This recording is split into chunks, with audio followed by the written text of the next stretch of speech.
రోజు రాకెట్లను చూసి, బాంబర్లను చూసి, కంప్యూటర్లను చూసి, ల్యాప్టాప్లను చూసి, ఐప్యాడ్లను చూసి, ఐఫోన్లు చూసి ఆహా ఓహో అని అంటాం. చైనా తయారు చేసిన వింత వింత వస్తువులను చూసి ఓహో ఆహా అని అంటాం. కానీ ఎప్పుడైనా ఆ వస్తువులన్నిటిని చేసిన ఆ వ్యక్తి ఈ మనిషి అన్న విషయం గుర్తిస్తున్నావా? సూపర్ సానిక్ విమానం కంటే, దాన్ని మెచ్చుకోదానికంటే మనిషి యొక్క మేధస్సును మెచ్చుకోవాలి. సబ్మెరైన్స్ అది పనిచేసే వింతలను చూస్తే ఓ ఎంతో అమోఘం అనిపిస్తుంది. కానీ దాన్ని తయారు చేసిన వ్యక్తి యొక్క మస్తిష్కం ఈ శరీరంలో ఉంది. ఆ వ్యక్తి నీలాంటి నాలాంటి వ్యక్తి. ఎవరు గొప్ప? ఎవరు గొప్ప? వస్తువు గొప్పనా? వస్తువుని చేసిన మనిషి గొప్పనా? మనిషే గొప్ప. ఇక్కడ ఇంకొక మెట్టు, మనిషి గొప్ప. ఈ మనిషి గొప్పనా? ఈ మనిషిని తయారు చేసిన, సృష్టించిన దేవుడు గొప్పనా? మీ జీవితాలను మార్చుకోండి. మారాల్సింది పేరు కాదు, మతం కాదు, అవతారం కాదు, కులం కాదు. మారాల్సింది మనకి క్యారెక్టర్, మారాల్సింది మనకి ప్రవర్తన, మారాల్సింది మన హృదయం.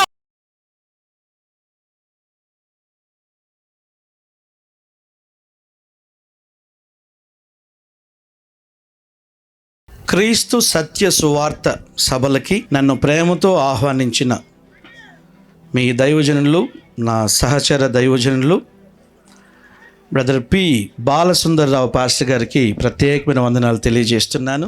వారు చాలా మంచి దైవజనులు. మనం ధ్యానం చేసుకోవడానికి ఒక మూల వాక్యం, ఆ మాట ఆధారంగానే మనము ధ్యానం చేసుకోబోతున్నాం.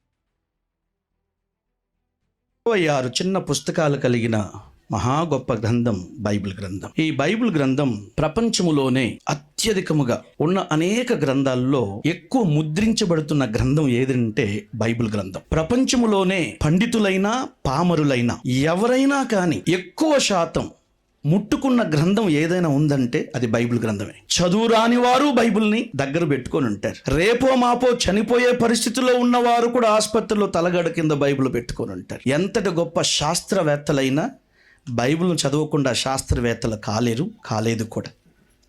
మహాత్మా గాంధీ గారు లాంటి మహా గొప్ప వ్యక్తి కూడా బైబిల్ను చదివిన వారే.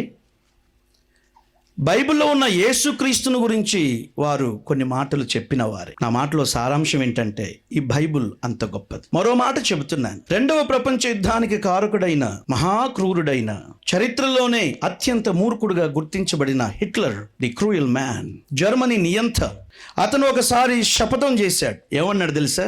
ఈ భూమి మీద ఈ బైబిల్ లేకుండా నేను తుడిచిపెట్టేస్తాను అని అన్నాడు. బైబిల్ కానీ, బైబిల్ను చదివే వ్యక్తులు కానీ లేకుండా నేను తుడిచిపెట్టేస్తానన్నాడు. ఆయన కొన్ని లక్షల మందిని చంపివేశాడు కిరాతకంగా. ఆయన కాలంలో రక్తం ఏరులై పారింది. అంతటి మహాభయంకరమైన క్రూరుడైన నియంత చేసిన శపథం ఏమిటంటే ఈ బైబిల్ని భూమి మీద లేకుండా తుడిచిపెట్టేస్తానన్నాడు. కట్ చేస్తే జర్మనీలో ఆయన నివాసం ఉండిన ఒక మహా పెద్ద బంగ్లా, పెద్ద ఇల్లు. ఇప్పుడు ప్రస్తుతం ఏంటో తెలుసా? బైబిల్ని భూమి మీద తుడిచిపెడతానని శపథం చేసిన హిట్లర్ భూమి నుంచి వెళ్ళిపోయాడు. కానీ అతని ఇంటిని ఈరోజు బైబిల్ సొసైటీ ఆఫ్ జర్మనీ అనే ఒక సంస్థ తీసుకొని ఒక రోజుకి కొన్ని వేల బైబిల్స్ని ప్రింట్ చేసి ఈ ప్రపంచానికి పంపుతా ఉంది. ఇప్పుడు నీవు నేను చదువుకొని వినబోతున్న వాక్యం అంతటి మహా గొప్ప గ్రంథమైన బైబిల్ గ్రంథంలో నుంచి మనం చదవబోతున్నాం అని చెప్పడానికి ఈ మాట చెబుతున్నాను. అందుకే ఈ బైబిల్ వాక్యాన్ని చదివేటప్పుడు, వినేటప్పుడు మనము చాలా భక్తితో, వినయంతో, వినమ్రతతో మనము చదవాలి, వినాలి. చదువుదామా? మార్కు సువార్త 12వ అధ్యాయం 17వ వచనం. మార్కు సువార్త 12వ అధ్యాయం 17వ వచనం. అందుకు యేసు కైసరువి కైసరుకును, దేవునివి దేవునికి చెల్లించుడి అని వారితో చెప్పగా వారు ఆయనను గూర్చి బహుగా ఆశ్చర్యపడిరి. చాలు, వందనాలండి. దీని వృత్తాంతం చెబుతాను. వీళ్ళంత తొందరగా క్లుప్తంగా నేను ముగించే ప్రయత్నం చేస్తాను. మన వేదిక మీద పెద్దవాళ్ళు ఉన్నారు, బహుశా వాళ్ళకి చాలా పనులు ఉండొచ్చేమో. ఓకే, సో వారు కూడా దేవుని మాటలు వినాలని ఆశతో ఉన్నారు. దీని వృత్తాంతం ఏమిటంటే యేసు ప్రభు వారు 33.5 సంవత్సరాల భూమి మీద జీవించారు. యేసు ప్రభు భూమి మీదకి వచ్చింది 2000 సంవత్సరాల క్రితమే అయినప్పటికీ కూడా ఆయన దేహం వచ్చింది భూమి మీదకి 2000 సంవత్సరాల క్రితం. కానీ ఆయన శరీరము లేకుండా ఆత్మగా ఉన్నది ఆది నుంచి కాదు, అనాది నుంచి. ఆది వేరు, అనాది వేరు. అనాది అనంటే ఈ విశ్వం, ఈ విశ్వం జననానికి ముందు నుంచి,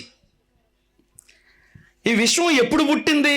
4000 సంవత్సరాల క్రితమా, 6000 సంవత్సరాల క్రితమా, 1,000,000 సంవత్సరాల క్రితమా, కొన్ని లక్షల కోట్ల సంవత్సరాల క్రితమా? అవన్నీ అప్రస్తుతం. బిగ్ బ్యాంగ్ థియరీ తరపున వచ్చిందా, లేకపోతే డార్విన్ గారు చెప్పినట్టుగా ఇవల్యూషన్ తరపున నుంచి వచ్చిందా? బైబిల్ ఏం చెప్తుంది తెలుసా?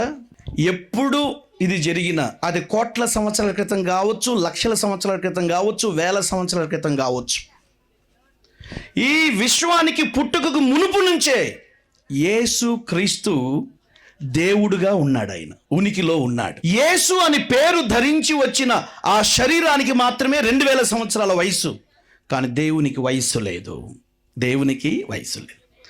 ఇప్పుడు మనం చదువుకున్న ఈ మాటను దేవాతి దేవుడు, సృష్టికర్త అయిన దేవుడు, ఆత్మస్వరూపి అయిన వాడు ఈ శరీరాన్ని ధరించి, దానినే ఇన్గార్నేషన్ అని అంటారు. అవతారము అని కూడా అనవచ్చు. ఇన్గార్నేషన్ ఏమవతారము? మానవ అవతారం. శరీరాన్ని ధరించి వచ్చిన ఆత్మనాథుడైన ఆ భగవంతుడు, సృష్టికర్త అయిన దేవుడు భూమి మీదకి వచ్చి 2000 సంవత్సరాల క్రితానికి ముందు ఆయన భూమి మీద ఎక్కువ కాలం బ్రతకలేదు. 33.5 సంవత్సరాలు మాత్రమే బ్రతికారు. 30 సంవత్సరాలు మౌనంగా ఆ రోజుల్లో ఆయన ఇంటిలో, వాడలో ఉండిపోయాడు. అప్పటి చట్టం ప్రకారం 30 సంవత్సరాలు వస్తే కానీ వారు మేజర్ కాదు. ఇప్పుడు చట్టం ప్రకారం 18 సంవత్సరాలు వస్తే వారు మేజర్స్. మన దేశ చట్ట ప్రకారం ఆయన ఏ దేశంలో పుట్టాడో ఆ చట్టం ప్రకారం 30 సంవత్సరాల వరకు వారు మేజర్స్గా వారు గుర్తించబడలేదు. యేసు ప్రభువు అలా ఉండడం వలన భూమి మీద ఏ రాజ్యము దగ్గరైతే, ఏ రాజ్యములో ఆయన జన్మించాడో ఆ రాజ్యం యొక్క చట్టాన్ని అద్భుతంగా ఆయన గౌరవించాడు. మానవ చట్టాలకు దేవుడు వ్యతిరేకం కానే కాదు. ఇక ఆయనకి మిగిలింది 3.5 సంవత్సరాలే. ఆ 3.5 సంవత్సరాలలోనే మనకు బైబిల్లో ఉన్న 4 సువార్తల యొక్క ప్రబోధములను ఆయన అందించాడు. యేసుక్రీస్తు యొక్క బోధను అభినందించిన వారు ఎవరున్నారు? స్వామి వివేకానంద గారు, ఆయన ఒకరు ఇంటర్వ్యూ అడిగారు, ఏమండి, what you think about Jesus? యేసుని గురించి మీరు ఏమనుకుంటున్నారు అని అంటే ఆయన ఏమన్నారు తెలుసా? ఆ యేసు ప్రభు యెరూషలేములో, ఇజ్రాయేలు దేశంలో పుట్టినందుకు నేను చదివినట్లుగా బైబిల్లో ఆమె పాద పూజ చేయడానికి ఒక స్త్రీ, ఒక మహిళ అత్తరు పోసి ఆయన పాదాలను కడిగింది. ఇది నేను బైబిల్లో చదివింది. యేసు ప్రభు పట్ల నాకున్న అభిమానం, నాకున్న భక్తి ఏ పాటిదో చెప్తాను వినండి. ఆ రక్షకుడైన యేసుక్రీస్తు మా భారతదేశములో, మా భారత గడ్డ మీద కానీ పుట్టి ఉంటే నా గుండెల్లో ఉన్న స్వచ్ఛమైన రక్తమును నెత్తురు తీసి ఆయన పాదాలను కడిగేవాడిని అని అన్నాడండి. అర్థమైందా? ఈ విధముగా మన దేశ చరిత్రలో గొప్పవారు, మహానుభావులు అని చెప్పబడిన వారందరూ కూడా యేసయ్యను గురించి ఇచ్చిన స్టేట్మెంట్స్ అమోఘమైనది, మహా గొప్పది. అంత పేరు ఎంతకాలానికి సంపాదించుకున్నాడు అనుకుంటారు? 3.5 సంవత్సరాలలోనే. ఆ 3.5 సంవత్సరాలలో ఆయన జీవన శైలి, ఆయన ప్రబోధం, ఆయన యొక్క నిర్గమనం అంటే ఆయన మరణం, ఈ 3 ఘట్టములు కూడా మనిషిని ఆకర్షించడం కాదు. ఆకర్షణ ఎవరైనా చేస్తారు. మైకేల్ జాక్సన్ వస్తే కొన్ని వేల మంది వస్తారు, లక్షల మంది వస్తారు. ఆకర్షణ కాదు. మనిషి జీవితంలో ఉన్న జన్మ, కర్మ, పాపముల జిడ్డు అన్నీ కూడా విడిచిపెట్టిపోయింది. ఆమేన్. విడిచిపెట్టిపోయింది. యేసుక్రీస్తు యొక్క జీవితం ఆ 3.5 సంవత్సరాల్లో అంతగా ప్రభావితం చేసింది. ఆయన ఎన్నో ప్రబోధాలు చేశారు. మనిషికి ఏమేమి కావాలో అన్నీ కూడా చెప్పారు. వ్యక్తిగత జీవితం గురించి మాట్లాడారు, భార్యాభర్తల అనుబంధం గురించి మాట్లాడారు, సాటి అయిన సోదరుడితో ఎలా ఉండాలో మాట్లాడారు. అలాగే సమాధానముగా తృప్తి కలిగి, కంటెంట్మెంట్, సంతృప్తి, సమృద్ధి కలిగి ఎలాగ బ్రతకాలో ఆయన నేర్పించారు. మనకంటే పెద్దవారిని ఎలాగా, రాజకీయ నాయకులతో ఎలాగా, ఈ వివరాలన్నీ కూడా, చింతను ఎలాగ జయించాలి, మనిషికి ఉన్న సమస్యలను ఒక్కొక్కటి ఎలాగ జయించాలి, ఈ అనేకమైన అంశాలు యేసు ప్రభువారు టచ్ చేయని అంశం ఏది లేదు. ఒక మానవ జీవితంలో ఎన్ని కోణాలు ఉందో అన్ని కోణాలను కూడా యేసు ప్రభువారు మాట్లాడారు, దానికి పరిష్కారాన్ని చూపించారు. అంత గొప్ప ప్రభు మన ప్రభు. వాటన్నిటిలోంచి ఈరోజు ఒక్క మొక్క మాత్రమే మనం చదువుకున్నాం. దాని బ్యాక్గ్రౌండ్ ఏంటిదనంటే యేసు ప్రభు వారు ఇలాగే వెళ్తుండారు. యేసు ప్రభు వారు ఆయన పెద్ద బంగ్లాలో లేరు. ఆయన సాధారణ మనుషులకి అందరికీ అందుబాటులో ఉండడానికి ఆయన సాధారణంగా నడుచుకుంటూ అందరి మధ్య తిరిగారు. అలా వెళ్తున్నప్పుడు యేసు ప్రభుని జనసమూహము వెంబడించింది. చాలామంది యేసు ప్రభు ఎక్కడుంటే అక్కడికి వచ్చేవారు. అందరూ వచ్చినా అందరి మనస్తత్వాలు ఒకటే కాదు. యేసు ప్రభు సన్నిధిలో అందరూ కూర్చున్నా అందరి మనస్తత్వం ఒకటి కాదు. వారికి రకరకాల మనస్తత్వాలు. అందులో ఒకరు మనస్తత్వం ఏంటో తెలుసా? ఒక గ్రూప్ ఆఫ్ పీపుల్, ఒక వర్గం యొక్క మనస్తత్వం ఏంటో తెలుసా? వారిని గురించి ఏమని రాయబడిందంటే వాళ్ళు పరిసయ్యులు, వాళ్ళు హేరోదీయులు. మీరు ఇంటికి వెళ్ళిన తర్వాత ముందు వెనక చదవండి. పరిసయ్యులు, హేరోదీయులు అని రాయబడి. వారు ఎవరోనంటే ఆ రోజుల్లో ఉండిన అధికారులు, ఆ రోజుల్లో ఉండిన పొలిటికల్ ఎక్స్పర్ట్స్, రాజకీయంగా వారు లబ్ధి పొందాలని ఉండిన కొందరు వ్యక్తులు. ప్రజలు యేసు ప్రభువును వెంబడిస్తున్నారు, వీరు కూడా యేసు ప్రభువును వెంబడించారు. ఉద్దేశం ఏమిటంటే ఆ జనాల ముందే ఈ యేసు ప్రభుని డీగ్రేడ్ చేయాలి. ఏ ప్రజలైతే యేసు ప్రభుకి హర్షనాదాలతో ఆహ్వానం పలుకుతున్నారో, ఏ నోటితో అయితే యేసు ప్రభుని అందరూ కూడా జయ జయనాదాలు పలుకుతున్నారో, వారి ముందే యేసు ప్రభుని తప్పుబట్టి ఆయన కించపరచాలన్న దురుద్దేశం వారికి ఉండింది. ఆ ఉద్దేశంతో అందరూ చూస్తూ ఉండగా యేసు ప్రభుని ఒక చిన్న ప్రశ్న అడిగారు వారు.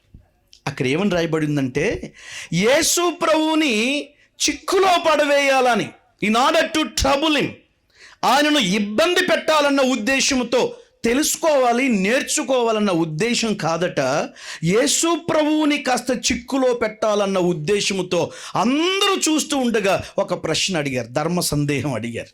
ఏమని అడిగారంటే, యేసు ప్రభువా, నువ్వు చాలా గొప్పవాడివి మాకు తెలుసయ్యా, ఎంతోమందికి స్వస్థతనిచ్చావు, ఎంతోమందికి జ్ఞానోదయాన్ని కలిగిస్తున్నావు, అసలు నీ జీవన శైలి మహా అద్భుతం, అమోఘం, ఆ మాటకు మేము కూడా ఒప్పుకుంటున్నాం. కాకపోతే మాకు ఒక చిన్న ధర్మ సందేహం. మీరేమో దేవుని రాజ్యం అంటున్నారు, దైవ సంబంధమైన విషయాలు మాట్లాడుతున్నారు, వేదాంతాలను మాట్లాడుతున్నారు. మీకులాగా మేము ఆ దైవ సంబంధమైన కార్యములోనే ఉండిపోలేము కదా. ఈ భూమి అన్న తర్వాత మనుషులు ఉంటారు, మనుషులు అన్న తర్వాత కొన్ని వ్యవహారాలు ఉంటాయి. మీకైతే పెళ్లి కాలేదనుకో, మాకైతే అయ్యింది. మాకు ఎన్నెన్నో డీల్స్, వ్యవహారాలు ఉంటాయి. కాబట్టి వాటన్నిటిలో మేము మీలాగా ఉండలేము. మాకు ఈ విషయాల్లో ఒక చిన్న సందేహం ఉంది, అది మీరు తీర్చాలి అన్నారు. యేసు ప్రభు అన్నారు, దానికే ఉంది, అడగండి తీరుస్తాను. వాళ్ళు అన్నారు, మనము కైసరుకి పన్ను చెల్లిస్తున్నాం కదా అన్నారు. కైసరు అంటే ఎవరంటే ఈ భూ ప్రపంచాన్ని ఏలిన కొన్ని రాజ్యాలు ఉన్నాయి, సూపర్ పవర్. ముందుగా ఐగుప్తు, ఆ తర్వాత అష్షూరీయులు, ఆ తర్వాత బబులోనీయులు, ఆ తర్వాత గ్రీకు సామ్రాజ్యం, ఆ తర్వాత రోమన్ సామ్రాజ్యం. ప్రస్తుతం ఏ రాజ్యం ఉందంటే డెమోక్రటిక్, ప్రజాస్వామ్య రాజ్యం భూప్రపంచం అంతటా ఉంది, ప్రజాస్వామ్య రాజ్యం. అయితే ఈ ప్రజాస్వామ్య రాజ్యానికి ముందుగా ఉన్న రాజ్యం పేరు రోమన్ సామ్రాజ్యం. ఆ రోమన్ సామ్రాజ్యానికి అధిపతిగా ఉండిన, చక్రవర్తిగా ఉండిన వ్యక్తిని సీజర్ అనే పేరుతో పిలుస్తారు. సీజర్ అనేది వ్యక్తి పేరు కాదు, సీజర్ అనేది ఆ టైటిల్, ఆ పొజిషన్, పదవి పేరు. ఏమండి, పదవి పేరు. వీళ్ళు ఏమని అడుగుతున్నారంటే, అప్పట్లో ఈ సీజర్ అనే ఆ పదవిలో ఉన్న చక్రవర్తి భూ ప్రపంచాన్ని మొత్తాన్ని ఏలుతున్నాడు, మొత్తాన్ని ఇన్క్లూడింగ్ అవర్ ఇండియా, మన భారతదేశానికి కూడా. ఆ విషయం గురించి మన బైబిల్లో రాసి ఉంది ఎస్తేరు గ్రంథంలో. హిందూ దేశము వరకు 120 సంస్థానాలు. ఈ 120 సంస్థానాలకి అన్నిటికి కూడా అప్పట్లో ఉండిన ఈ రోమన్ సామ్రాజ్యం అన్నిటినీ శాసిస్తూ ఉండింది. అంటే ఈ భూమి మీద ఏ మూలన ఉండినా కానీ వారు రోమన్ సామ్రాజ్యానికి కనెక్ట్ అయి ఉన్నారు. రోమన్ సామ్రాజ్యానికి హెడ్ క్వార్టర్ రోమ్. ఆ రోమ్ లో ఉంటాడు ఈ సీజర్ చక్రవర్తి. ఇప్పుడు వీళ్ళు అడుగుతున్నారు, యేసు ప్రభువా, మేము రోమా సామ్రాజ్య అధిపతి అయిన సీజర్ ఉన్నాడు కదా, చక్రవర్తి, ఆయనకి పన్ను చెల్లించాలా చెల్లించకూడదా మీరు చెప్పండి అని అడిగారు. వారిలో ఉన్న దురుద్దేశం ఏంటంటే, ఈ యేసు ప్రభు ఎప్పుడు చూసినా పరలోకం గురించే చెబుతాడు, స్వర్గం గురించే చెబుతాడు. ఈ యేసు ప్రభు ఎప్పుడైనా ఆధ్యాత్మిక విషయాలు చెబుతాడు కదా, ఇప్పుడు ఈ విషయంలో ఆయన ఏం చెప్తాడో చూద్దాం. ఒకవేళ కట్టకూడదు, మనకు దేవుని సంబంధమైన విషయాలే మనం చూసుకోవాలి అని అన్నాడు అనుకో, వెంటనే యేసు ప్రభుని అరెస్ట్ చేయొచ్చు. ఏమని? రాజద్రోహం కింద అరెస్ట్ చేయొచ్చు. రాజుకి పన్ను కట్టొద్దంటావా అని అతని మీద దాడి చేయొచ్చు, అతని మీద నేరము అభియోగం మోపవచ్చు అనేది ఒక ఆలోచన. రెండవ ఆలోచన, ఒకవేళ కట్టండి అని చెప్పి అన్నాడు అనుకోండి, అక్కడ స్థానికంగా ఉన్నది యూదులు, యూదా జాతి ప్రజలు, ఇశ్రాయేలీలు. ఇశ్రాయేలీలకి ససేమిర ఇష్టం లేదు.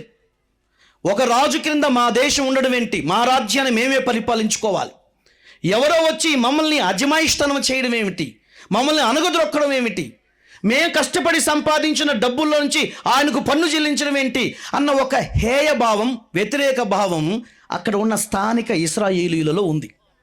ఒకవేళ యేసు ప్రభు మీరు కట్టండి అని చెబితే మీరేదో మా పక్షాన మాట్లాడతారు, దీన జనబంధు పక్షాన మాట్లాడతారని మేమనుకుంటే, మా కష్టార్జితంలో నుంచి తీసుకెళ్ళి ఆయనకు పన్ను చెల్లించమంటారేంటి, నువ్వేమి రక్షకుడు అయ్యా, నువ్వేమి మెస్ అయ్యావయ్యా, మమ్మల్ని ఏ రకంగా ఉద్ధరించడానికి వచ్చావు అని ప్రశ్నిస్తారు వారు. అది జరగాలన్నది ఈ కుయుక్తి పరుల యొక్క ఉద్దేశం. ఇప్పుడు యేసు ప్రభు వారికి మహాపెద్ద అగ్ని పరీక్ష. ఏమండి, మహాపెద్ద అగ్ని పరీక్ష. యేసు ప్రభు వారు ఎంతటి అద్భుతమైన సమాధానం చెప్పారో మీరు ఇక్కడ వినండి. ఆయన ఏమన్నాడంటే, మీరు మాట్లాడుతున్నది, అడుగుతున్నది సీజర్ చక్రవర్తికి, కైసరు చక్రవర్తికి పన్ను చెల్లించడం గురించి అడుగుతున్నారు కదా. అవును అవును, పన్ను చెల్లించడానికి మీరు ఏం వాడతారు? డబ్బులు వాడతాం, కాయిన్. ఆ డబ్బులు ఇటు తీసుకురండి అన్నాడు. ఆ డబ్బులు ఇలా తీసుకురండి. వాళ్ళు ఒక కాయిన్ తీసుకొచ్చి ఇచ్చారు. యేసు ప్రభు వారు దాన్ని వాళ్ళకి చూపించారు, జనాలకి చూపించారు. ఈ కాయిన్ మీద, ఈ పైసల మీద, ఈ డబ్బు మీద ఎవరి ముద్ర ఉంది, ఎవరి రూపం ఉంది అని అడిగారు. అందరూ అన్నారు కైసరు రూపం ఉంది కదా, ఆయన చక్రవర్తి కాబట్టి ఆయన రిలీజ్ చేసిన కాయిన్స్ మీద ఆయన రాజముద్ర ఉంటుంది, ఆయన రూపం ఉంది. అప్పుడు యేసు ప్రభు వారు ఆ కాయిన్ వెనక్కి తిరిగి ఇచ్చి ఆయన జవాబు చెప్పాడు. ఏమన్నాడు తెలుసా? కైసరుకు చెందినవి, కైసరు రూపము దేని మీద ఉందో దానిని కైసరుకి ఇవ్వండి, దేవుని రూపము దేని మీద ఉందో దాన్ని దేవునికి ఇవ్వండి, దేవునివి దేవునికి ఇవ్వండి, రాజుది రాజుకి ఇవ్వండి అని చెప్పి అన్నాడు. అయిపోయింది. ఏం మాట్లాడగలుగుతారు వారు? ఏమీ మాట్లాడలేరు. ఆయన ఎక్కడ దొరుకుతాడు? ఆయన ఎక్కడ దొరుకుతాడు?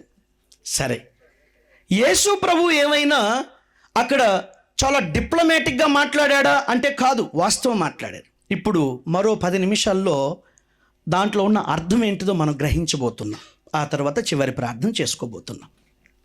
వినండి, యేసు ప్రభు వారు చెప్పిన ఆ స్టేట్మెంట్లో కైసరుది కైసరుకి ఇవ్వండి, దేవునివి దేవునికి ఇవ్వండి అన్నాడు. దాని అర్థం ఆ కాయిన్ మీద ఉన్న రూపము కైసరుకు సంబంధించింది. ఆయన రిలీజ్ చేస్తేనే అవన్నీ మీ చేతికి వచ్చింది. కాబట్టి కైసరుకు చెందవలసిన పన్నును మీరు ఆపవద్దు, కైసరుకి ఇవ్వండి.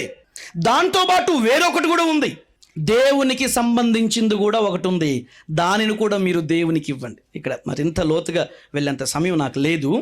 మనకి ఈరోజు కావాల్సిన సందేశం వరకు నేను వస్తాను. దాని అర్థం ఏంటిది? రూపము. సరే, మనిషికి 2 ప్రాముఖ్యమైన బాధ్యతలు ఉన్నాయి ఈ భూమి మీద. ఒకటి, మనం భూమి మీద ఉన్నాం కాబట్టి, ఇందాక పాస్టర్ గారు మాట్లాడుతూ బైబిల్ వాక్యం చెబుతుంది, మీరు సంపూర్ణ భక్తియు మాన్యతయు సమాధానమును కలిగి ఉండునట్లు మనుష్యులందరి కొరకు, అధికారుల కొరకు ఏం చేయమన్నాడు? ప్రార్థన చేయండి, యాచన చేయండి, విజ్ఞాపన చేయండి, కృతజ్ఞతలు తెలియచేయండి అన్నాడు. ఓన్లీ యేసు ప్రభువు నమ్ముకున్న వాళ్ళ కోసమే ప్రార్థన చేయండి అని అనలేదు. అధికారుల కొరకు, నాయకుల కొరకు, అంటే చక్రవర్తుల కొరకు, రాజుల కొరకు, ఇప్పుడున్న మన పరిభాషలో మాట్లాడుకోవాలంటే రాష్ట్రపతి కొరకు, ప్రధాని కొరకు, ఏమండి, సెంట్రల్ క్యాబినెట్ మినిస్టర్స్ కొరకు, ఎంపీల కొరకు, ఎమ్మెల్యేల కొరకు, చీఫ్ మినిస్టర్స్ కొరకు, నో స్టేట్ క్యాబినెటర్స్ కోసం. అలాగే యేసు ప్రభువు ఎప్పుడు కూడా భూమి మీద ఉన్న జీవితాన్ని కానీ, ఈ భూమి మీద ఉన్న మనుషులను పరిపాలించడానికి ఉన్న అధికారులను కానీ, రాజులను కానీ తృణీకరించమని చెప్పలేదు. గ్రామంలో కొన్ని బాధ్యతలు ఉన్నాయి, మన రాష్ట్రంలో కొన్ని బాధ్యతలు మన మీద ఉంది, మన దేశం అంటూ ఉన్నాక మన దేశానికి చేయవలసిన కొన్ని బాధ్యతలు మనకున్నాయి. వాటిని తూచా తప్పకుండా మీరు పాటించండి, వాటిని చేయండి, అభ్యంతరం లేదు. చేయకపోతేనే అభ్యంతరం. ఎవరన్నారండి క్రైస్తవులు దేశద్రోహులని? ఎవరన్నారండి క్రైస్తవులు దేశానికి వ్యతిరేకంగా చేస్తారని? బైబిల్ అలా చెప్పలేదే. బైబిల్ అలా నేర్పలేదే. క్రైస్తవుడు ఏ దేశంలో ఉండినా, ఏ ప్రాంతంలో ఉండినా, ఏ జిల్లాలో ఉండినా, ఏ పట్టణంలో, ఏ గ్రామంలో, ఏ రాష్ట్రంలో ఉండినా స్థానికంగా ఉన్న మనుషులను, అధికారులను గౌరవించమంటుంది. గౌరవించడం మాత్రమే కాదు, వారి క్షేమము కొరకు ప్రార్థించమంటుంది ఈ బైబిల్.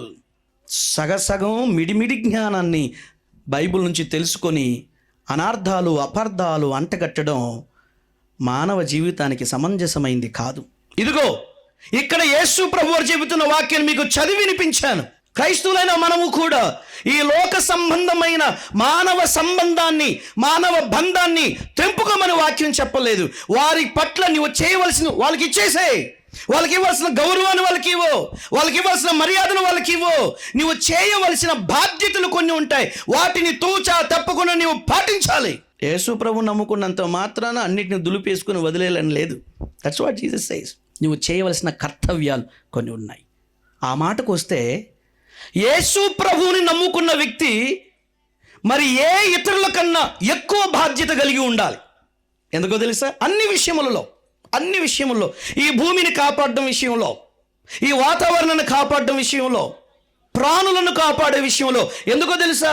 మనమే కదా చెప్పేది, ఇవన్నీ కూడా నీవు సృష్టించావు ప్రభువా, ఇవన్నీ నీ సృష్టి ప్రభువా, ఇవన్నీ దేవుని సృష్టి అని అనుకున్నప్పుడు, ఆ దేవుడు నీ దేవుడు అయినప్పుడు ఆ సృష్టికి నీకు ఎంత బంధం ఉంది? ఈ మానవులందరూ కూడా దేవుని చేత సృష్టించబడ్డారన్న విషయాన్ని నీవు గ్రహించినప్పుడు, దేవుడు సృష్టించిన నీలాంటి మనిషికి నీకు ఎంత బంధం ఉంది? ఈ విషయాన్ని గ్రహించి సాటి మానవుని ఏ విధంగా ద్వేషించగలుగుతాం, ఏ విధంగా తృణీకరించగలుగుతాం? అలాగ తృణీకరించి ప్రభువా ప్రభు అని ప్రార్థన చేస్తే యేసు ప్రభువారు ఒప్పుకుంటారా? యేసు ప్రభువారు మెచ్చుకుంటారా? కుదరదు. ఆయన అంటున్నాడు, కైసరివి కైసరికి ఇవ్వండి అయ్యా, దాన్ని ఆపుకోవద్దు. ఈ జీవన యాత్రలో భూమి మీద నేను చేయవలసిన కొన్ని బాధ్యతలు ఉంది, వాటిని చేసి ముగించు. దాన్ని ఆటంకపరచొద్దు, వెనక్కి లాక్కోవద్దు. Give it to him. వారికి ఇచ్చేసాను. సో భూమి మీద క్రైస్తవుడికి భూ సంబంధమైన బాధ్యతలు కొన్ని ఉన్నాయి, వాటిని చేయాలి. నెంబర్ 2 చాలా ప్రాముఖ్యమైనది. నెంబర్ 2, భూమి మీద నీ బాధ్యతలు అన్నీ బాగానే చేస్తూ ఉన్నావు, ఇంకొకటి చేయట్లేదు. ఏంటో తెలుసా? దేవునికి చెందవలసిన దాన్ని దేవునికి ఇవ్వాలి. ఇవి రెండు కూడా సమానమైన పాపమే అవుతుంది.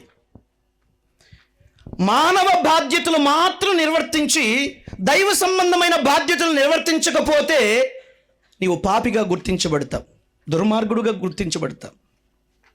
దైవ సంబంధమైన బాధ్యతలు మాత్రం చేసి మానవ సంబంధమైనవి చేయకపోయినా అది కూడా అదే కోవలోనికే వస్తుంది. అందుకే ఈ భూమి మీద పుట్టిన ప్రతి మనిషికి, నాసిక రంధ్రములో శ్వాస ఉన్న ప్రతి మనిషికి కూడా 2 బాధ్యతలు డెఫినెట్గా ఉండాలి. చదువున్నా చదువు లేకపోయినా, ఉద్యోగం ఉన్నా ఉద్యోగం లేకపోయినా, ఈ 2 బాధ్యతలు చేయడానికి నీకు పెద్ద PhDలు చదవాల్సిన అవసరం లేదు. విదిన్ యువర్ కెపాసిటీ, నీకున్న ఆ పరిధిలో, నీకున్న సామర్థ్యంలో ఈ రెండింటిని తోచా తప్పకుండా నీవు పాటించాలి. ఈ రెండవది దేవునివి దేవునికి. ఇది ఎలాగ అర్థం చేసుకోవాలి?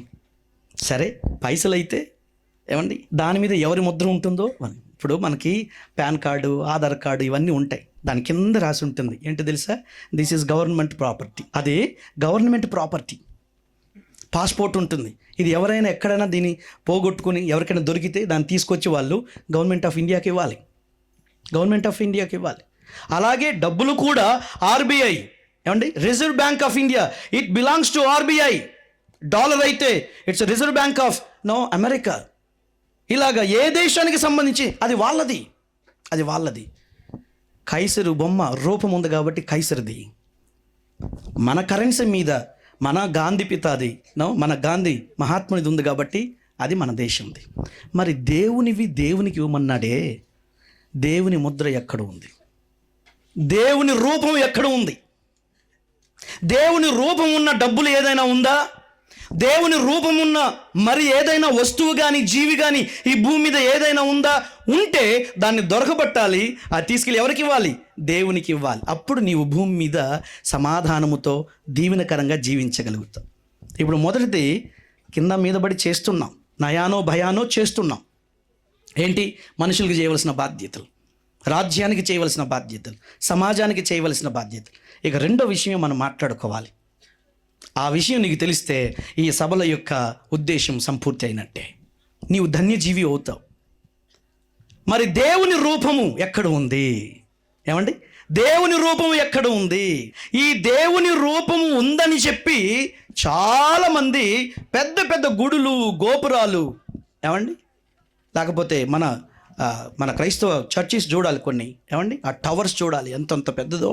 దానిపైన ఒక మంచి యేసుప్రభు బొమ్మ, మరియమ్మ బొమ్మ రకరకాలుగా ఉంటుంది. అది ముద్రణ? అది ముద్రణ కాదు.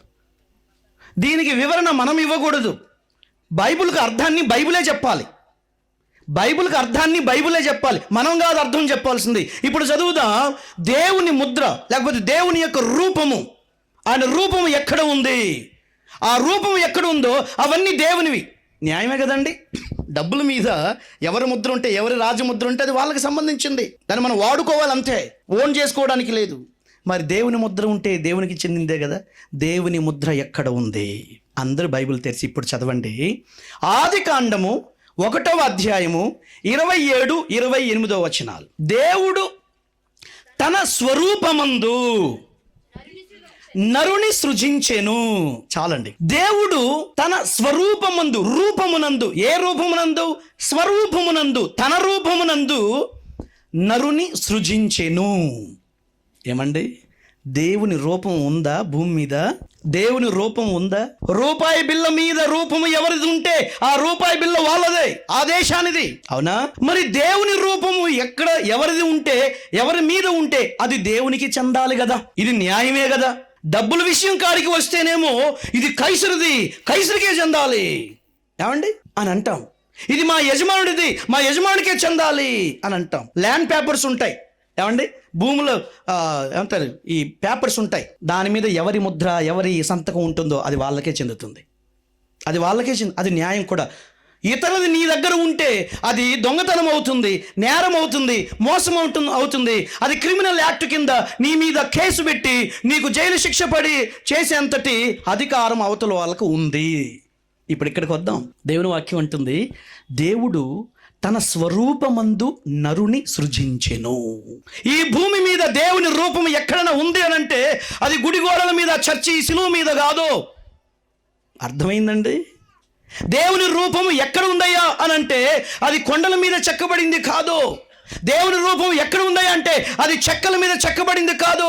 దేవుని రూపం ఎక్కడ ఉందంటే మనిషిగా పుట్టిన ప్రతి ఒక్కరి మీద దేవుని రూపము ఉంది. దేవుని రూపం ఉంది.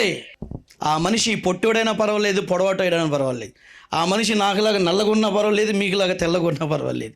ఆ మనిషి ఎత్తుగా ఉన్నా, లావుగా ఉన్నా, సన్నగా ఉన్నా, డబ్బులు ఉన్నా, డబ్బులు లేకపోయినా, పేదరికములు ఉన్నా, ధనంగా ఉన్నా, చదువు ఉన్నా, చదువు లేకపోయినా, ఏ విధంగా అందంగా ఉన్నా, అందవిహీనంగా ఉన్నా పర్వాలేదు, మనిషిగా పుట్టాడు అని అంటే అతడు దేవుని రూపము కలిగిన వ్యక్తే.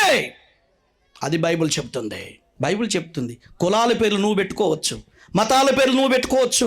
నేను క్రైస్తవుడనని, లేకపోతే నేను రోమన్ క్యాథలిక్ అని, లేకపోతే నేను ప్రొటెస్టెంట్ అని, లేకపోతే నేను పెంటెకోస్ట్ అని, లేకపోతే నేను ఇంకొకటి ఏదో అని, అది నీవు పెట్టుకోవచ్చు. కానీ దేవుడు పెట్టిన ఒకే ఒక రూపం, ఒకే ఒక గుర్తు, ఒకే ఒక సంతకం. అదేమిటంటే నరుడు అనేది దేవుని సంతకం, దేవుని యొక్క పోలిక, దేవుని యొక్క రూపం, దేవుని యొక్క స్వయరూపం. ఇప్పుడు యేసు ప్రభువు చెప్తున్నారు, దేవునివి దేవునికి ఇవ్వండి అయ్యా. దేవునివి ఏమున్నాయి ఇక్కడ? చెప్పండి, ఏమున్నాయి ఇక్కడ? దేవునివి ఏమున్నాయి ఇక్కడ? ఇదిగో ఇన్ని ఉన్నాయి చూడండి. దేవునివి ఇన్ని ఉన్నాయి చూడండి. ఇక్కడ కూర్చున్నవన్నీ కూడా, ఇంక్లూడింగ్ మీ, నాతో సహా. నీవు దేవుని సొత్తు, నీవు దేవుని సొత్తు, నీవు దేవుని రూపం. నీవు ఒప్పుకున్నా ఒప్పుకోకపోయినా నీవు దేవుని రూపం. ఇది దేవుని వాక్యం చెబుతుంది, ఒక బైబిల్ మాత్రమే కాదు. దైవత్వం గురించి ప్రబోధించే ఇతర మత గ్రంథాల్లో కూడా కాస్త అటు ఇటు అక్కడ ఇక్కడ, ఏమండి, అంటే కాస్త అన్నిట్లో ఈ ఈ ఈ అర్థం వచ్చేటువంటి భావం ఉంది అని చెప్పడం నా ఉద్దేశం. అంటే నేను దేవుడను, నాలో దేవుడు ఉన్నాడు, నేను దేవుడను. వాక్యం ఉంటుంది, నా రూపము నీలో ఉంది. ఎందుకు ఆ కాన్సెప్ట్ వచ్చిందంటే దేవుని రూపం మనలో ఉంది కాబట్టి మనము దేవునికి చెందిన వారము. ఇప్పుడు యేసయ్య అంటున్నాడు, దేవుని రూపము ఇక్కడ ఉంటే అది తీసుకెళ్ళి ఇచ్చేసేయండి. ఇప్పుడు అక్కడున్న పరిసయ్యులు ఏం మాట్లాడాలో అర్థం కావట్లేదు. బాగానే మీరు సీజర్కి సంబంధించిన కైసర్కి సంబంధించిన ఇచ్చేశారు.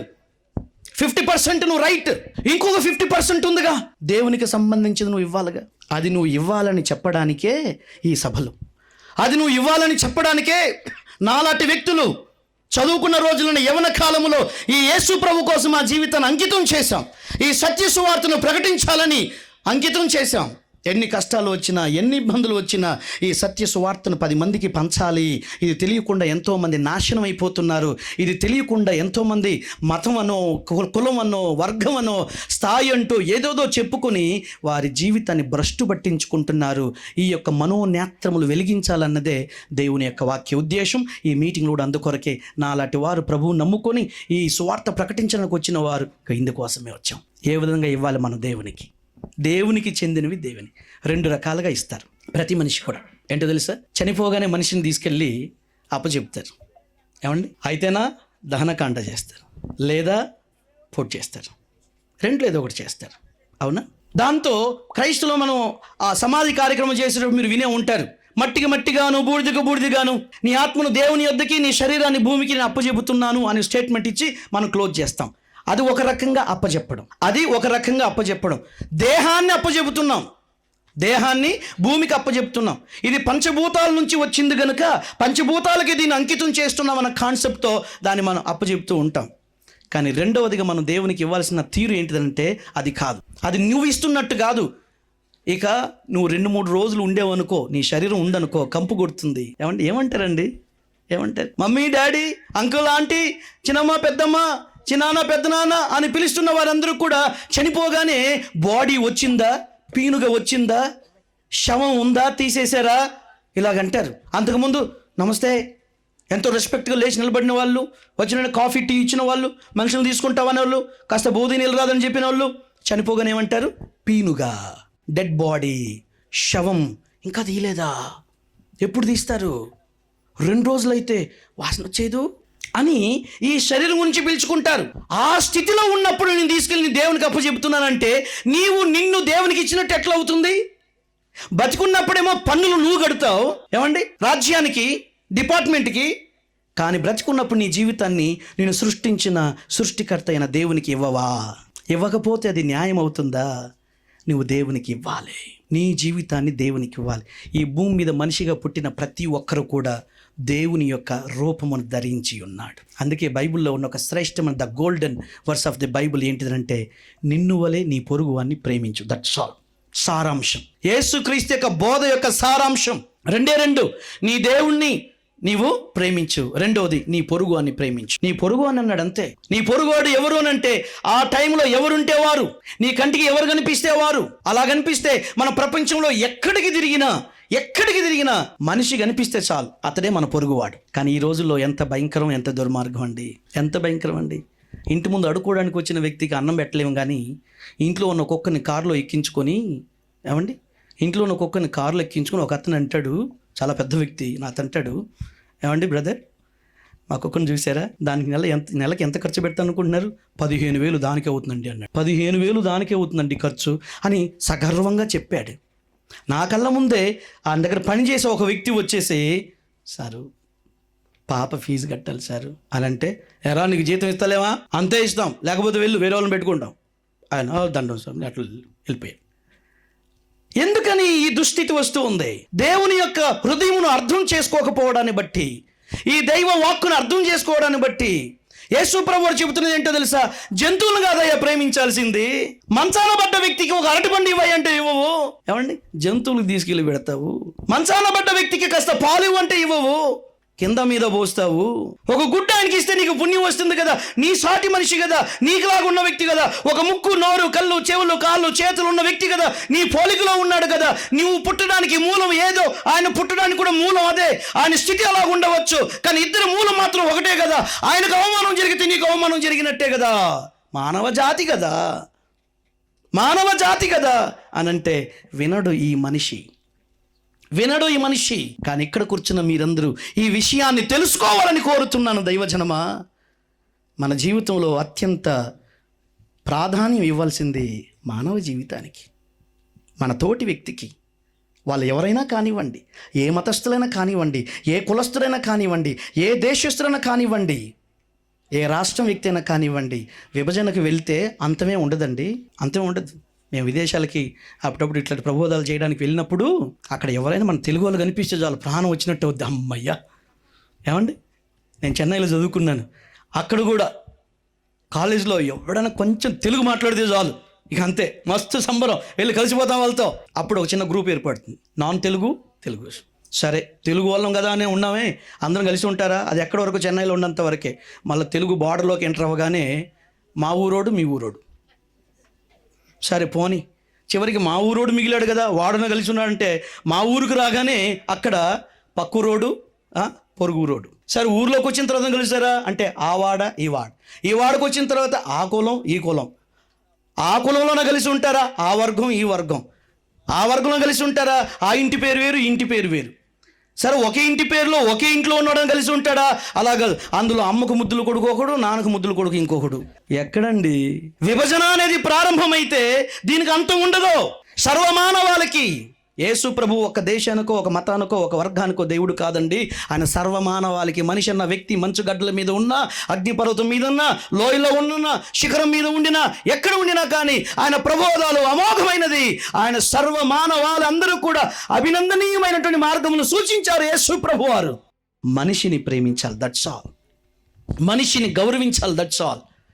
ఎందుకు గౌరవించాలి తెలుసా? నీకు ఇష్టం లేకపోయినా ఎందుకు సాటి మనిషిని ప్రేమించాలో తెలుసా? ఆ నీలాగా ఉన్నాడన్నది ఒక కారణమే కాదు, ఆయన సృష్టికర్త అయిన దేవుని రూపమును ధరించి ఉన్నాడు గనుక గౌరవించాలి. రెండవదిగా, నిన్ను నీవు బహు జాగ్రత్తగా చూసుకోవాలి. నీ శరీరం చాలా చాలా ప్రాముఖ్యమైంది. ఈ శరీరం యొక్క నిర్మాణం మహా అమోఘమైందండి, మహా అమోఘమైంది. ప్రతి ఒక్కరికి DNA అని ఒకటి ఉంటుంది. డాక్టర్ గారు ఉన్నారు. డాక్టర్ గారు అంటే మెడికల్ డాక్టర్ గారా, ఫిలాసఫర్ అండి? Medical doctor. దేవునికి స్తోత్రం, ఆమేన్. వినండి, DNA అనేది ప్రతి జీవికి ఉంటుంది. మామిడి పండుకు ఉంటుంది, మనిషికి ఉంటుంది. Everybody has gut their own DNA. నీ DNA ఆయన DNA సేమ్ కాదు. కానీ ఎంతమంది? కళ్ళలో ఉన్న రెటీనా అందరిది సేమ్ కాదు, అంటే ఆ మధ్యలో ఉన్న అది అందరిది సేమ్ కాదు. వేలు ముద్రలు అందరిది సేమ్ కాదు. చూడడానికి అందరు మనుషులే. దేవుడు చాలా అమోఘంగా ఈ మనిషిని సృష్టించాడండి. అన్నవాహిని నుంచి పాయువు వరకు 9 మీటర్లు ఉన్నాయి. ఈ 9 మీటర్ల గుండా మనం తినే ఒక్క ముద్ద భోజనం ప్రయాణం చేయాలి. అది ప్రయాణం చేయడానికి, క్లియర్ అయిపోవడానికి, అన్నవాహిని దగ్గర ప్రారంభమైంది పాయువు దగ్గర క్లియర్ అయిపోవడానికి 72 గంటలు పడుతుంది కంప్లీట్గా. మినిమం 3 days అని అంటారు. ఏదైనా పొరపాటున గినాలు తాగేశారనుకో, డాక్టర్లు అంటారు మినిమం 3 days అబ్జర్వేషన్లో పెట్టాలండి అంటారు. కంప్లీట్గా బయటకు వచ్చేయాలి. అర్థమైందా? ఈ శరీర నిర్మాణం మహా గొప్పదే, మహా గొప్పది. నీకు తెలుసా, మనం ఈరోజు రాకెట్లను చూసి, బాంబర్లను చూసి, కంప్యూటర్లను చూసి, ల్యాప్టాప్లను చూసి, ఐప్యాడ్లను చూసి, ఐఫోన్లు చూసి ఆహా ఓహో అని అంటాం. చైనా తయారు చేసిన వింత వింత వస్తువులను చూసి ఓహో ఆహా అని అంటాం. కానీ ఎప్పుడైనా ఆ వస్తువులన్నిటిని చేసిన ఆ వ్యక్తి ఈ మనిషి అన్న విషయం గుర్తిస్తున్నావా? సూపర్సానిక్ విమానం కంటే, దాన్ని మెచ్చుకోదానికంటే మనిషి యొక్క మేధస్సును మెచ్చుకోవాలి. సబ్మెరైన్స్ అది పనిచేసే వింతలను చూస్తే ఓ ఎంతో అమోఘం అనిపిస్తుంది. కానీ దాన్ని తయారు చేసిన వ్యక్తి యొక్క మస్తిష్కం ఈ శరీరంలో ఉంది. ఆ వ్యక్తి నాలాటి వ్యక్తి. ఎవరు గొప్ప? ఎవరు గొప్ప? వస్తువు గొప్పనా? వస్తువుని చేసిన మనిషి గొప్పనా? మనిషే గొప్ప. ఇక్కడ ఇంకొక మెట్టు, మనిషి గొప్ప. ఈ మనిషి గొప్పనా? ఈ మనిషిని తయారు చేసిన, సృష్టించిన దేవుడు గొప్పనా? దేవుడు గొప్ప, దేవుడు గొప్ప. నీ దేహం, నీ శరీరం సామాన్యమైంది కాదు. కొన్నిసార్లు తెలియకనో లేక అతిగానో కొంతమంది బోధించేస్తూ ఉంటారు, ఈ శరీరం పాడైపోయేది ఏ రోజుకైనా, దీన్ని పట్టించుకోకూడదు, మనకేమైనా ఆత్మే కావాలి, దేవుడే కావాలి, పరలోకమే కావాలి అని అంటూ ఉంటారు. లేదు సుమా, అది అర్ధ సత్యం. పరలోకం ఎంత ప్రాముఖ్యమో, స్వర్గం ఎంత ప్రాముఖ్యమో, భూమి కూడా అంతే ప్రాముఖ్యం. ఆత్మ ఎంత ప్రాముఖ్యమో, శరీరం కూడా అంతే ప్రాముఖ్యం. ఒకవేళ మన ఆత్మ మాత్రమే ఇంపార్టెంట్, ప్రాముఖ్యం అనుకుంటే పుట్టగానే దేవుడు చంపి మన ఆత్మను తీసుకెళ్ళిపోయినాడు స్వర్గానికి, పరలోకానికి. ఎందుకంటే ఆత్మ కదా ప్రాముఖ్యమైంది. మనం అందరం బతికేది భూమి మీద స్వర్గానికి వెళ్ళడానికే, పరలోకానికి వెళ్ళడానికే అని అనుకుంటే చావును కోరుకునే వారంగా కాదు.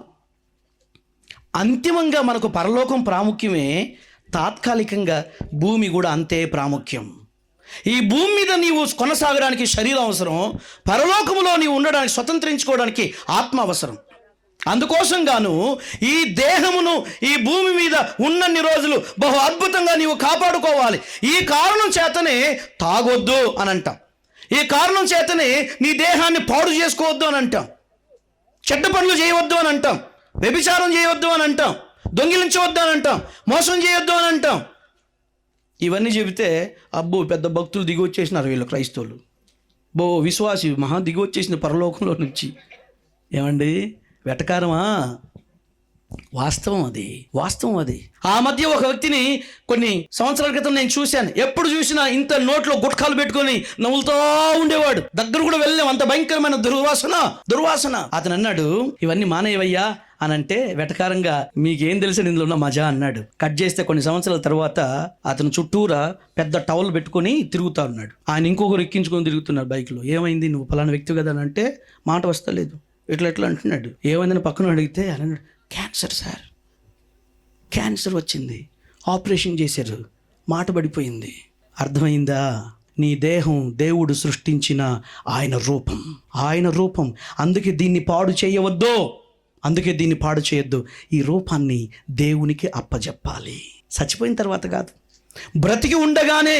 12వ అధ్యాయం రోమిలికి రాసిన పత్రిక 1వ వచనం రాయబడి ఉంది, మీ దేహములను సజీవ యాగముగా ఆయనకు సమర్పించుడి. చచ్చిపోయిన తర్వాత నువ్వు అప్పచెప్పడం ఏంటి? చివరికి మున్సిపాలిటీ వాళ్ళని తీసుకెళ్ళి అప్పచెప్తారు, ఎవరు కాకపోతే. బ్రతికి ఉన్నప్పుడు నీ జీవితాన్ని అప్పచెప్పాలి. బ్రతికి ఉండగా నీ జీవితాన్ని నీ సృష్టికర్త అయిన దేవునికి అప్పచెప్పాలి. అలా అప్పచెబితేనే నీ లెక్క సరిగ్గా సరిపోతుంది. ఈ దేహంలో దేవుని ఆలయం ఉంది, హృదయం. నేను పాడిన పాట అదే. ఎవరు పట్టించుకుంటున్నారు మానవ దేహాలను? ఎవరు పట్టించుకుంటున్నారు మానవ జీవితాలను? ఎవరు పట్టించుకుంటున్నారు ఈ మానవ జీవితాలను? కట్టడాల మీద, వాటి మీద ఉన్నటువంటి ధ్యాస ఈ మనుషుల మీద లేదే. ఒకవేళ ఉన్న తూతు మంత్రంగా ఉందే.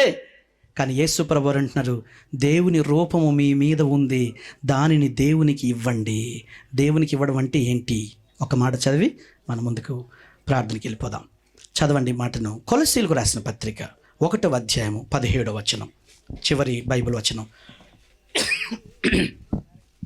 కొలస్సీలకు రాసిన పత్రిక చదవండి అమ్మా. ఆయన అన్నిటికంటే ముందుగా ఆయన అదృశ్య దేవుని స్వరూపి అయి సర్వ సృష్టికి ఆది సంభూతుడై ఉన్నాడు. చాలండి.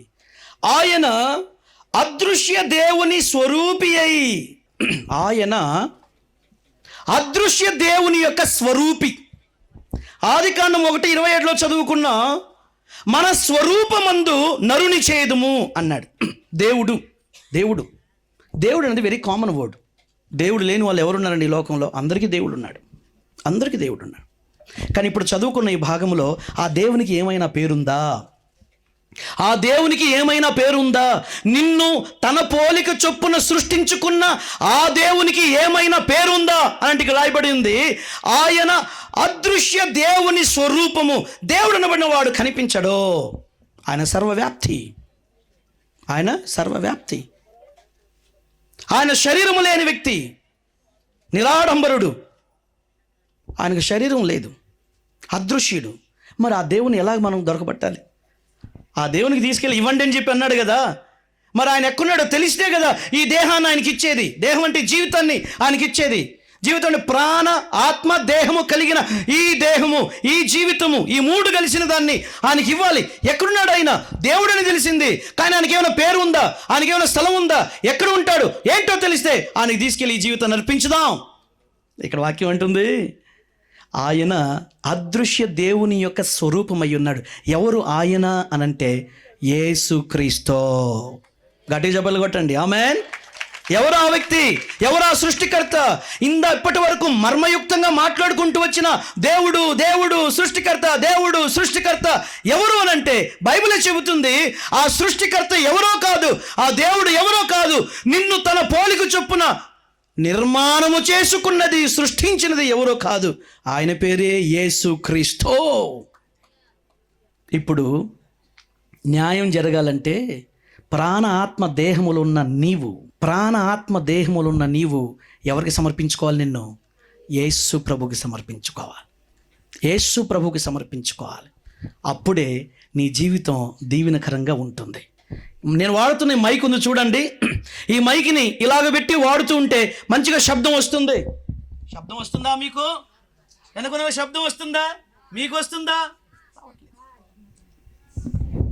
ఇలాగ పెట్టి మాట్లాడినప్పుడు వస్తున్న అంత శబ్దం ఇప్పుడు వస్తుందా? ఇటువంటి శబ్దం కాదు. ఎందుకని? దీని తయారుదారి వ్యక్తి యొక్క ప్రాబ్లం అది, దీని ఉత్పత్తిదారుని యొక్క ప్రాబ్లం అది కాదు. దీన్ని తయారు చేసినప్పుడు ఆయన స్పష్టంగా చెప్పాడు, దీన్ని పెట్టుకోవాల్సిన పొజిషన్ ఇది, అప్పుడే ఇది పని చేస్తుంది. ఇలా కాకుండా దీన్ని రివర్స్లో పెట్టుకుంటే పని చేయదు. ఆ మాత్రానికి ఉత్పత్తి చేసిన వ్యక్తిని, వాని కంపెనీని తిట్టిపోసి వేస్ట్ ఇది అని చెప్తే ప్రయోజనం లేదు. అలాగనే ఈ నరుణ్ణి సృష్టించిన దేవుడు ఇలాగ ఉండాలని కోరుకున్నాడు. యేసుక్రీస్తుకి మీ జీవితాన్ని అప్పచెప్పండి. ఆయన భక్తిలో నడవండి, ఆయన మార్గంలో నడవండి. ఆ యథార్థమైన జీవితంలో యేసుక్రీస్తుగా ప్రబోధాలను విని ఆ ప్రకారం మీరు జీవించి పాపమును విడిచి పరిశుద్ధతను ధరించి యేసుక్రీస్తుని మీ సొంత రక్షకుడిగా మీరు అంగీకరించండి. అప్పుడు మీ జీవితాల భూమి మీద బాగుపడుతుంది అన్నది దేవుని వాక్యం. అలా చేయకుండా నా బతికి ఏం బాగలేదు, ఎడు చూసినా కష్టాలే, ఎడు చూసినా బాధలే అని అంటే ఉత్పత్తిదారుని ప్రాబ్లం కాదు, అది నీ వాడకంలో ప్రాబ్లం ఉంది. నీ వాడకంలో ప్రాబ్లం ఉంది. కాబట్టి రాత్రి నా ప్రియ సహోదరి సహోదరుడా, ఈ భూమి మీద నీవు దీవెనకరంగా జీవించడానికి, ఆశీర్వాదకరంగా జీవించడానికి, దేవుని యొక్క మేలును నువ్వు పొందడానికి నిన్ను నీవు దేవునికి సమర్పించుకో. ఆయన భక్తిలోనికి రా, ఆయన పరిశుద్ధతలోనికి రా, యేసుక్రీస్తు యొక్క మార్గములోనికి రా. యేసు ప్రభు వారు చెప్పారు, నేనే మార్గమును, నేనే సత్యమును, నేనే జీవమునై ఉన్నాను. ఆయన ద్వారా తప్ప పరలోకానికి వేరే మార్గం లేదు గాక లేదు. యేసుక్రీస్తే రక్షకుడు. నీకు రక్షణ, నీ జన్మ కర్మ పాపముల నుంచి విమోచన ఇవ్వగలిగిన ఒకే ఒక వ్యక్తి భూమి మీద యేసుక్రీస్తు. ఆ యేసుక్రీస్తును నమ్ముకుంటే ఆయన రూపం ఉన్న నిన్ను నీవు ఆయనకు సమర్పించినట్టే. అది జరిగితే నీ యొక్క భవిష్యత్తు భూమి మీద అలాగే పరలోకంలో గొప్పగా ఉంటుంది. నీవు నీ జీవితాన్ని ఆ యేసు ప్రభుకు అప్పచెప్తావా? యేసు ప్రభువు నమ్ముకుంటావా? నీ జీవితం ధన్యమవుతుంది. ప్రపంచంలో అత్యంత ఎత్తైన జలపాతం నయాగరా వాటర్ ఫాల్స్. అత్యంత ఎత్తైన జలపాతం నయాగరా వాటర్ ఫాల్స్. దాని కింద ఏదైనా ఒక చిన్న బౌల్ కానీ, అంటే ఏదైనా ఒక చిన్న కొండ ఏమంటారు పాత్ర, ఏదైనా గిన్నె పెడితే క్షణంలో నిండిపోద్ది. కానీ ఒక వాటర్ బాటిల్ అనుకుందాం, దాని నిండా నీళ్లు పోసి లేకపోతే ఖాళీగా పెట్టి దాన్ని మూత పెట్టి గట్టిగా ఆ నయాగరా వాటర్ ఫాల్ కింద పెట్టామనుకోండి, నిండిద్దా? నీళ్ళు బాగా ఫోర్స్గా వస్తుందిగా, నిండదు. చాలా పోస్తుందిగా, నిండదు. ప్రాబ్లం ఏంటో తెలుసా? వాటర్ ఫాల్స్ కాదు, ఆ బాటిల్కి మూత గట్టిగా పెట్టేసి ఉంది. యేసు ప్రభు ఆశీర్వాదం నీకు కావాలంటే ఆయన ఎప్పుడు నేను దీవించడానికి సిద్ధంగా ఉన్నాడు. కానీ నీ హృదయం అనే వాటర్ బాటిల్ని మూత బిగించేసేవగా. వాళ్ళు ఎన్నైనా చెప్పండి, నేను మాత్రం యేసు ప్రభు నమ్ముకొని రోయ్, వాళ్ళు ఏమైనా చెప్పుకొని, ఈనాడు భలే ఉన్నాడు, భలే చెప్తున్నాడు, నేను నమ్ముకొని యేసు ప్రభు అని నువ్వు అనుకుంటే అది నీ కర్మ. అది నీకు జరగకూడదని నేను కోరుకుంటున్నాను. నీ శ్రేయోభిలాషిగా యేసుక్రీస్తుని సొంత రక్షకుడు అంగీకరించు. ప్రభువుని నమ్ముకొని కూడా ఇక్కడ ఎవరైనా నామకార్థంగా జీవిస్తుంటే వారు ఈరోజు యేసుక్రీస్తుని నీ సొంత రక్షకుడుగా అంగీకరించాలి. ఎందుకంటే నీవు ఆయన రూపంలో చేయబడిన వ్యక్తి, ఆయన కొరకు చేయబడిన వ్యక్తి. యేసు ప్రభు నమ్ముకో, నీ జీవితం బాగుపడుతుంది.